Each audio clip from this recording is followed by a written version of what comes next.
मोदी सरकार और जब वित्त मंत्री अरुण जेटली बजट पेश करेंगे तो सबसे ज्यादा ध्यान अगर किसी का होगा तो वो मध्यम वर्ग का होगा, क्योंकि सबसे बड़ी और सबसे ज्यादा उम्मीदें भी मध्यम वर्ग ही हैं। महंगाई का असर कम हो, मध्यम वर्ग ये चाहता हो, उसका घर अच्छी तरह से चले, उसके बच्चे अच्छी तरह से पढ़ें, उसकी रसोई में सब्जियों की कमी ना हो, टैक्स में राहत मिले, जो जैन साहब अभी जिस तरह से बता रहे थे, सस्ता कर्ज हो, उसकी उम्मीद भी लोग लगाए बैठे हैं। तो 11 बजे का वक्त है, मतलब 2 घंटे से भी कम का वक्त यहां पर है। देखना यह होगा कि अरुण जेटली जनता के लिए कितनी राहत और क्या क्या सौगात लेकर आते हैं।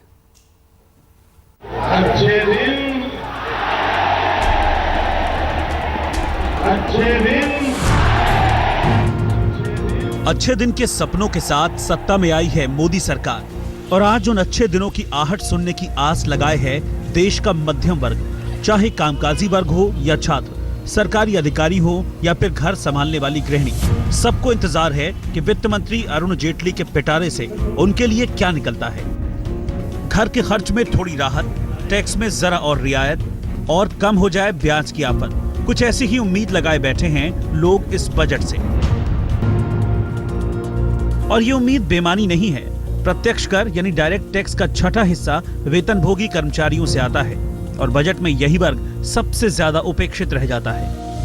आम टैक्स पेयर को वित्त मंत्री से किसी बड़ी राहत की उम्मीद तो नहीं है, क्योंकि पिछले साल ही इनकम टैक्स की स्लैब में बदलाव किया गया था। लेकिन देश में सेविंग्स को बढ़ावा देने वाले और सरकार को और पैसा मुहैया कराने में कारगर इनकम टैक्स के सेक्शन 80C का दायरा और उसकी छूट सीमा, जो फिलहाल 1.5 लाख रुपए है, उसे बढ़ाया जा सकता है और इसे 2 लाख किया जा सकता है। रिजर्व बैंक और सरकार दोनों ही चाहते हैं कि देश में सेविंग्स रेट बढ़े। इसके अलावा होम लोन पर टैक्स छूट, जो मूलधन के लिए फिलहाल 1.5 लाख रुपए सालाना है, उसे बढ़ाकर 2 लाख रुपए किया जा सकता है।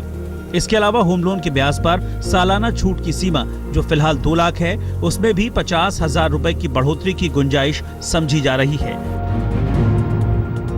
इस बजट से मुझे ये लगता है कि बच्चों की जो फीस है प्राइवेट स्कूल की, वो बहुत ज़्यादा है, और हर साल जो 10% बढ़ता है वो पेरेंट्स पे बहुत ज़्यादा बर्डन हो जाता है। हर साल ये 10% पे अगर सरकार कंसंट्रेट कर दे, ये ना बढ़े, या फिर प्राइवेट स्कूल की फीस थोड़ी कम हो जाए।